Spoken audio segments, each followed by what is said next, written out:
Hello everyone, my name is Oksana. It's road to Edoverse Weekly Edoverse Insider's 87th. We deliver the news about the creation of our project Edoverse. And Tokugawa-san, could you please open today's session? Okay. Hello, Oksana. Thank you, Oksana, and hello, everybody. This is Iehiro Tokugawa speaking. Now, this is part 2 of Road and Travel in Tokugawa, Japan.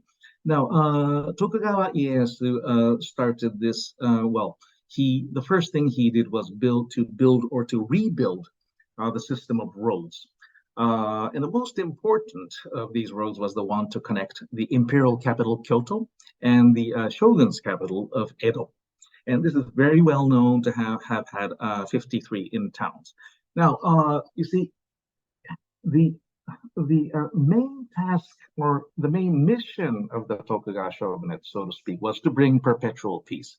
But this had to happen, and in the aftermath of the 1.5 century era of civil wars. And so whoever survived as all the daimyo or the feudal lords all over Japan, they were warlords.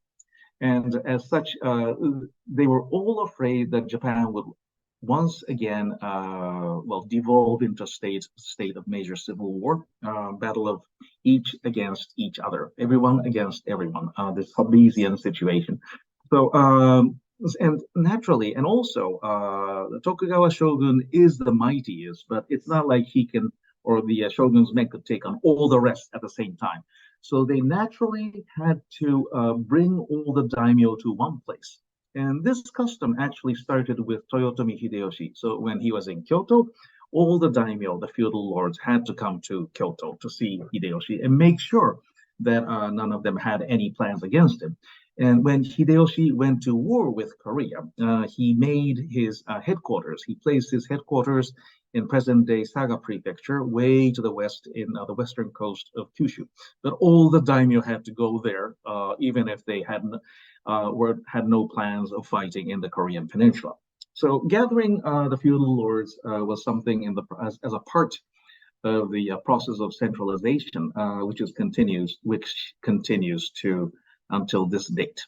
And then how it was planned is that so all the daimyo but until the third shogun Tokugawa Iemitsu, so who came to power in the 1620s and reigned for another 20 years or so, it was not really clear how much of a center Edo would be. Tokugawa Ieyasu thought briefly of placing his capital in Osaka, which was natural because Osaka was, although he had burnt and destroyed the town completely, from its location at the tail end of the Seto Naikai, the inland sea, to become the economic center. It was very close to Kyoto, but it was not Kyoto. So he thought of making Osaka the Tokugawa capital briefly.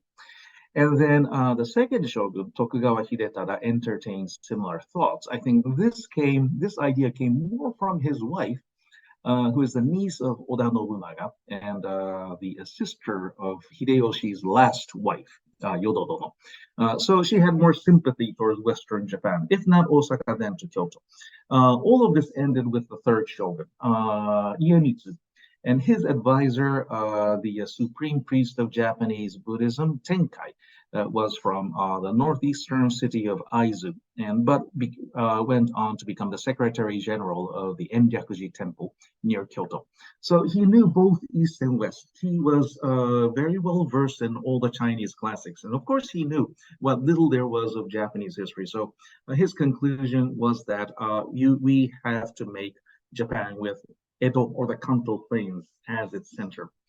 And so that is when Iemitsu decided that all daimyo must come to Edo and stay there for a while. And this is one of the secrets that Tokugawa Japan lasted in its way. And also it could prepare so well for the nation state to come with the Meiji Restoration, is that each warlord, daimyo, feudal lord himself would stay in Edo every other year. So he would spend time in Edo, the shogun's capital, but half the time he would be spending in his own fiefdom, taking care of local business there and ruling things properly. So this gave incentive to the lords to rule their territory better. You see, in the Korean kingdom, this was a more centralized mechanism. So each local governor had the incentive just to accumulate money or wealth from their responsible territory. And that was also the case during ancient Japan when Kyoto was first made the capital, the Heian era, or the era of the Tales of Genji. So one had to have incentive to develop his fiefdom. So that was it. But if the Lord stays in his fiefdom too long, and then he would start to entertain ideas that he wants to either go independent or form an alliance with his neighbors against the central government, which happened to be Edo. So he has to spend half his time in Edo. And also his main children, so the children on the line of succession, and his wife must stay in Edo. So this came from the custom of taking family members as important family members as hostage, a custom of the era of warring states.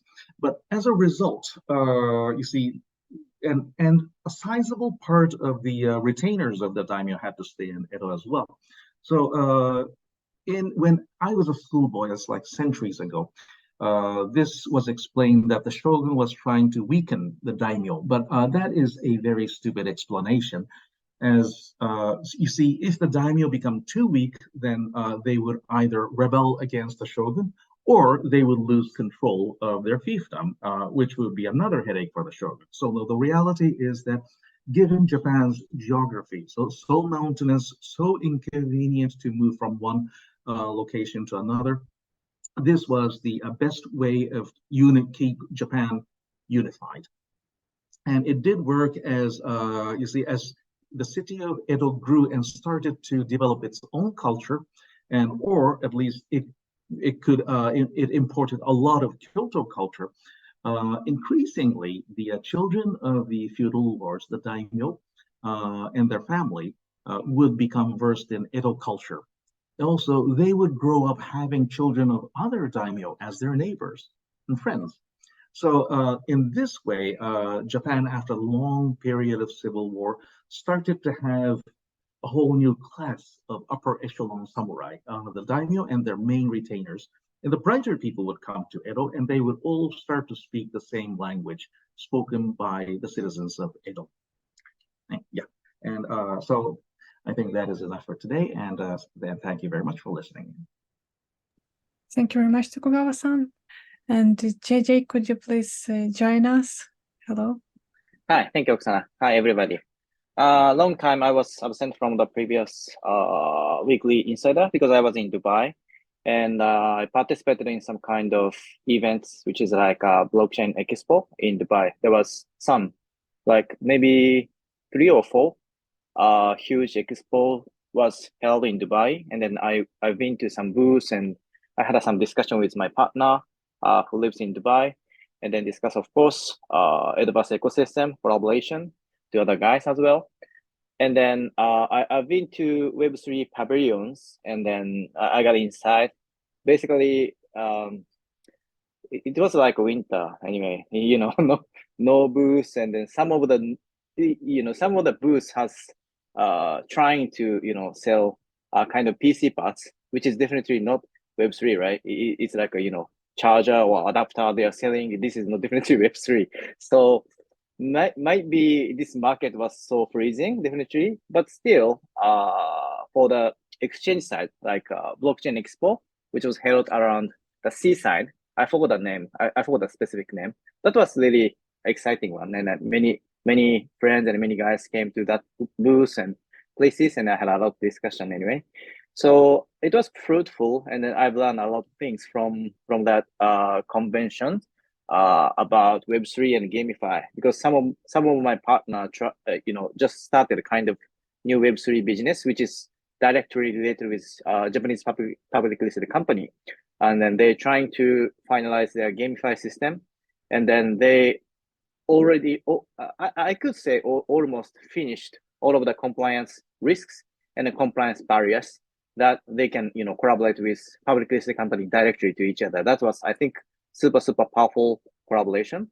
And then some of the huge Japanese company tried to put some fund to that Web3 entity. So yeah, I could feel freezing, but I could feel also spring is coming quite soon, I hope.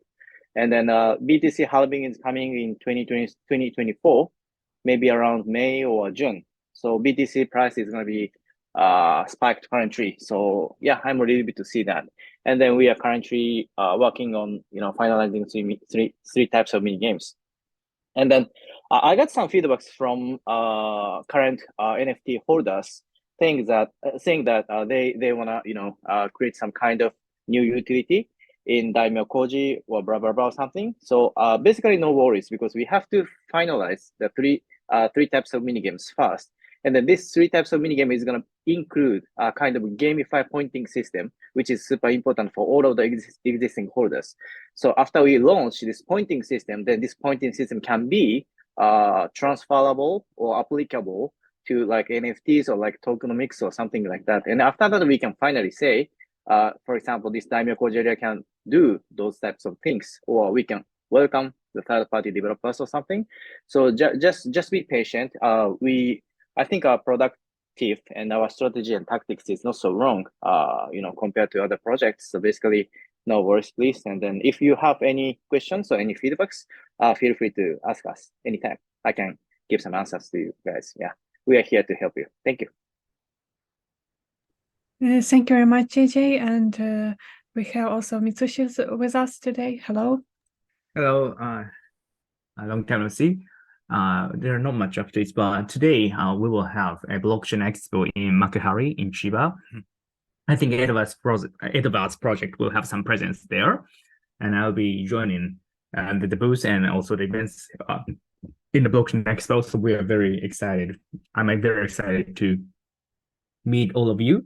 And also as an update or as a crypto-related news, one of the biggest venture capital in the United States, namely Andreessen Horowitz, came to Japan. About 50 members from Andreessen Horowitz visited Japan.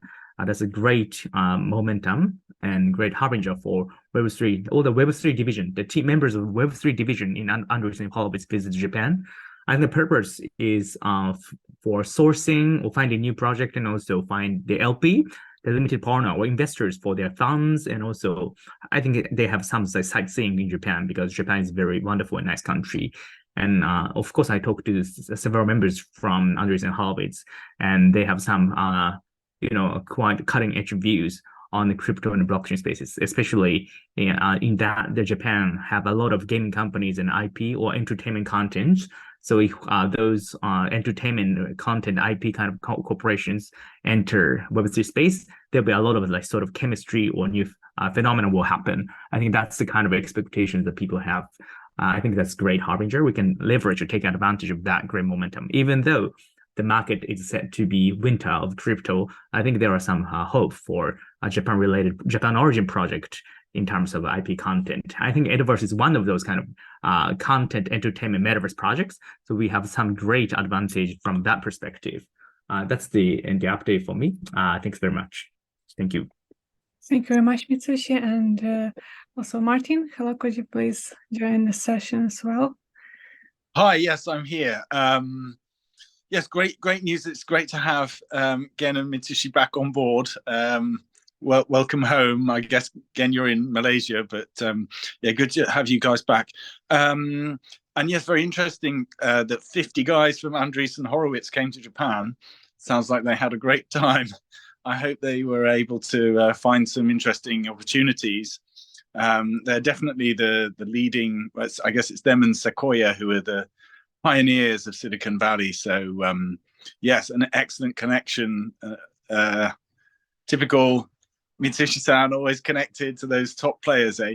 But yeah, I mean, on the subject of Japanese entertainment and IP stuff, I think, what we have with the Edoverse is a little bit different to everything else in the market right now, because it's based on history, and almost every other game is fantasy. It's a fictional universe, fictional characters. So we've got something that's a lot richer, and perhaps there are constraints and limitations that come with something that isn't fantastical. We don't have airbenders manipulating earth, air, fire, and water and stuff like that. But I think the really vibrant culture of the Edo period and the rich kind of tapestry of different elements of the culture that often, as we hear from Tokugawa-san every week, there are these fascinating differences, and it really seems very alien to us in the 21st century. But that is a huge differentiating factor for us. It's a unique selling point that I don't think anyone else in the market really has down the same way that we do. So I think for long-term growth, that puts us in a very, very strong position. And bodes very well for the future. So fingers crossed that we'll be able to create something that is both educational and very, very entertaining. So yes, that's my 2 cents for this week. Oksana, back to you. Thank you very much, Martin. And Shunta, hello, do you have any news for us? Thank you, Oksana. Hello, everyone. And this week, starting from Wednesday, the Blockchain Expo is finally kicking off. At the venue, we will be conducting a special lottery for Mystery Box NFTs. Those who purchase Mystery Box will have the opportunity to draw a lottery ticket once for each purchase. It's a chance to win additional NFTs related to land and horse racing and katana. So we encourage everyone to come and join us. Thank you very much. Thank you very much, Shunta. And Dominic, could you please sum up today's session? Yes, thank you, Oksana, and then hello, everybody. So Blockchain Expo from the 25th for 3 days, and then the Edo Bass will be in the center. So of course, many people coming, and then checked what happened in Edo Bass now. We are, as everybody just mentioned now, actually, it's a mystery box. Looks very exciting. You can see, you can just find something very special from a mystery box, and then which is very reasonable, like sort of $65, some things. And then, and then at the booth of Expo, as you should mention that actually we have some lottery. I think another chance to get something very special. So. Blockchain Expo, that you will see that there's a real world of Edoverse in the future, which will start from the end of the year. So, and Edoverse, actually, our simple game will start from the end of the year. That's actually on schedule. And also, I think that we have a lot of stakeholders, like the NFT launch and Katana NFTs, and also avatar NFTs. So we will see that the value of the NFT after the launch of the Edoverse, and then we might see something very special just in this world, in the ecosystem. So and then we have already Zeni was issued in the markets, and also we have another the currency, but there is very special. It's not open yet. It's called a Koban. We have many things to do, but of course it's a step by step that we're doing. So and then particularly for stakeholders, that all the stakeholders are going to get a lot of benefits just in accordance with the development stage. We will see the very special things in the land NFT holders in the futures, because we have a digital twin project that we actually seeking that the partner and the collaborators with Edoverse. So they do some business in the real world and also digital world in Edoverse. So and then all the dynamic coaches and also the Ottomans in the other areas, even the Kisoimas, actually everyone can be involved, and then everyone can be benefits and as the owner of the landholders. So, and please wait for a little while, and then so as JJ mentioned, that to be patient. Yes, we need a time, of course, every time. But we are just actually on a schedule, just on a roadmap. We just launched the whole 3D space in the end of the year. Then we start the 3 simple games, and then all that development is going to start. And also Edoverse Foundations actually started a new, the finance program there. And we will just, we will announce many things from now, and then you can enjoy the Edoverse. So please just come over to Blockchain Expo from this week, from the 20th. I'm waiting for it. Thank you. Thank you very much, Dominique, and thank you everybody for listening and for speaking today. Yes, please don't forget to visit Edoverse booth at Blockchain Expo, and yes, please have fun there, and we will meet you at Blockchain Expo. Goodbye.